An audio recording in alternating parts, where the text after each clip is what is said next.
So hey guys, this is Jayant and welcome to programming simplified. So guys, इस video में देखते हैं कि रो क्या आता है जेटपे कंपोज के अंदर। देखो, रो का मतलब क्या होता है कि अगर आपको किसी आइटम को लेफ़्ट से राइट में अरेंज करवाना हो, मतलब हॉरिजॉन्टली अरेंज करवाना हो कि हाँ, एक के बाद एक कंटेंट आए बट हॉरिजॉन्टली आए, वर्टिकली ना आए, तो वहाँ पे रो का यूज़ करना पड़ता है। अगर मैं बात करूँ यहाँ पे ना एक्सएमएल के अंदर, तो हम लोग रिलेटिव नहीं तो लीनियर लेआउट का यूज़ करते थे। जैसे लीनियर लेआउट के अंदर हम क्या करते थे कि जो ओरिएंटेशन था उसका हम लोग हॉरिजॉन्टल देते थे। तो उससे क्या होता था कि जो कंटेंट आता था ना, वो एकदम हॉरिजॉन्टली आता था, मतलब हॉरिजॉन्टली एक के बाद एक आता था। तो रो वहाँ पे काम करता है इस पे। तो लेकिन रो जो है ना, बहुत ईजी है यूज़ करना, मच मच ईजियर है लाइक एक्सएमएल के रिलेटिव लेआउट से। Okay, perfect. तो देखो, अभी क्या करना है मुझको, मैं यहाँ पर स्क्रीन पैकेज के अंदर बना देता हूँ एक रो रो रो नाम का एक फ़ाइल क्रिएट कर देता हूँ, ठीक है। अभी इसमें क्या करना है गाइस कि थोड़ा सा ये कर दिया, एक कंपोजेबल फंक्शन क्रिएट कर दो, जो कि क्या क्या नाम है इसका, रो स्क्रीन करके बना दो परफेक्टली। अभी देखो क्या करना है, इसके अंदर मुझे एक रो क्रिएट करना पड़ेगा। तो जब मैं रो नाम का कंपोजेबल फंक्शन यहाँ पर करूँगा तो रो बन जाएगा यहाँ पर।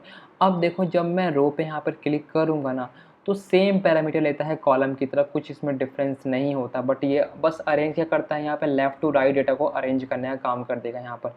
तो देखो क्या करना है, वापस जाऊँगा तो मैं यहाँ पे कुछ कंटेंट रख देता हूँ, मान लो text1 text2।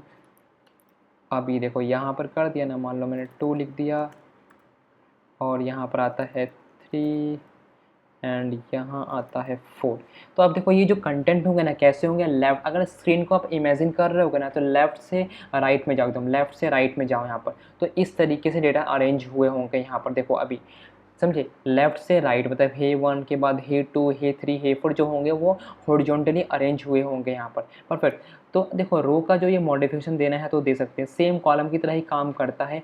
और जो इसका साइज़ होता है ना रो का, वो क्या होता है, रैप कंटेंट होता है, मतलब जितना कंटेंट का साइज़ होगा उतना ही इसका साइज़ होने वाला है। तो अगर मुझे इसका सपोज़ मान लो कि मैं मॉडिफाई लगाता हूँ यहाँ पर, और यहाँ पे कहता हूँ फिल मैक्स विड्थ ले लेता हूँ यहाँ पर। अब फिल मैक्स विड्थ ले हुआ ना, इसका मतलब क्या, रो ना पूरी स्क्रीन ले लेगा, पूरी स्क्रीन नहीं लेगा, मतलब विड्थ जो होगी ना पूरी आ जाएगी उसकी। हाइट इसकी रैप कंटेंट रहेगी, जितना भी कंटेंट का साइज होगा उतना ही रहेगा। बट जो उसका क्या कहते हैं यहाँ पर, जो उसका विड्थ होगी लेफ़्ट से राइट की तरफ, वो पूरी ले लेगा वहाँ पर। तो ये हमारा बन चुका, फिल मैक्स विड्थ हो चुका है। अब सपोज़ मान लो कि मुझे कंटेंट को अरेंज करना है।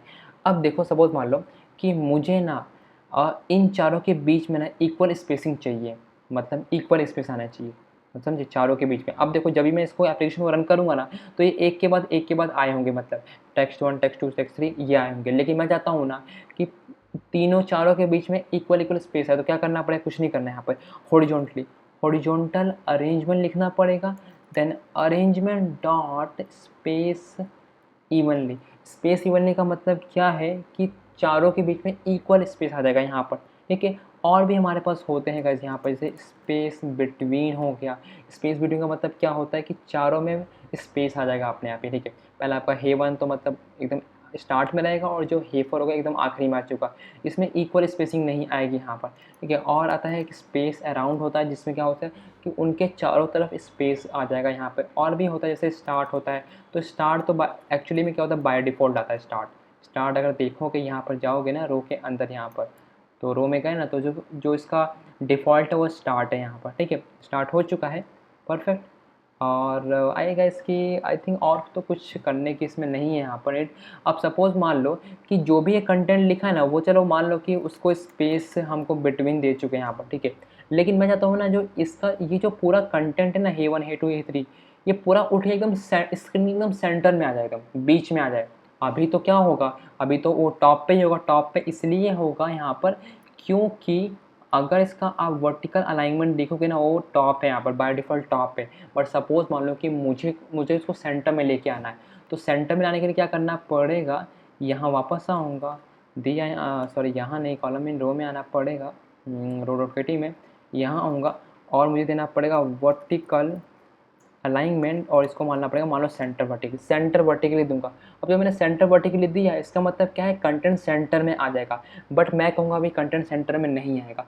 सेंटर में इसलिए नहीं आएगा गाइस क्योंकि अब देखो ना, मैंने यहाँ पे फिल मैक्स विड्थ दे रखा है, सिर्फ फिल मैक्स विड्थ। जो उसका हाइट होगा रैप कंटेंट होगा। अब रैप कंटेंट इसलिए होगा क्योंकि बाय डिफ़ॉल्ट रैप कंटेंट ही होता है। तो रैप कंटेंट होगा तो इसका जितना साइज़ होगा कंटेंट का उतना ही आएगा। तो इसका मतलब क्या है, टॉप पे ही रहने वाला है। अगर मुझको इसको सेंटर वर्टिकली लाना है तो क्या करना पड़ेगा, यहाँ पर फिल मैक्स साइज़ पास करना पड़ेगा। एंड बूम गाइस, देखा इस तरीके से हम क्या कर सकते हैं, इन कंटेंट को एकदम सेंटर में ले आएंगे स्क्रीन के। ठीक है, और भी चीज़ें होती है जैसे सेंटर वर्टिकली का होता है, यहाँ पर आपका एंड होता है तो एंड दे सकते हो। बाय डिफ़ॉल्ट आपका स्टार्ट होता है, एंड में कुछ इशू आया यहाँ पर। एक मिनट, एंड नहीं आ पा रहा है इसके अंदर, लेकिन देखो अलाइनमेंट बॉटम, सॉरी एंड बोलते नहीं उसको, बॉटम बोलते हैं। टॉप से बॉटम में आता है, बॉटम बोलते हैं इसको। ठीक है, तो ये अभी कंटेंट बॉटम में आ जाएगा यहाँ पे। तो वर्टिकल अलाइनमेंट में क्या होगा, 3 होते हैं यहाँ पे, स्टार्ट, सेंटर वर्टिकली और बॉटम होता है, 3 होता है। बट जो अरेंजमेंट में आता है ना यहाँ पर, हॉरिजॉन्टल अरेंजमेंट के अंदर उसमें स्पेस बिटवीन हो गया, space evenly, space around, start and centre, तो बहुत सारी चीज़ें। अगर सेंटर में लेके आना तो उसको सेंटर लिख दो बस यहाँ पर। तो अभी जितने भी कंटेंट होंगे ना सारे सेंटर के अंदर आ जाएंगे। देखो इस तरीके से हमारा रो काम करता है, और रो और कॉलम बहुत ज़्यादा ईजी था, I think much better than XML था। तो चीज़ों को अरेंज करना भी बहुत ईजी हो चुका है। तो आई होप गाइस कि वो समझ में आया होगा कि ये चीज़ कैसे वर्क करती है। और मैं गिटहब पे भी ना ये रेपोजिटरी ऑलरेडी पुश कर रखा है। ठीक है, तो आप नीचे डिस्क्रिप्शन में लिंक दे दूँगा, तो वहाँ से जाके अगर कुछ इशू आता है तो गेट कर सकते हो। No issue. Okay, perfect.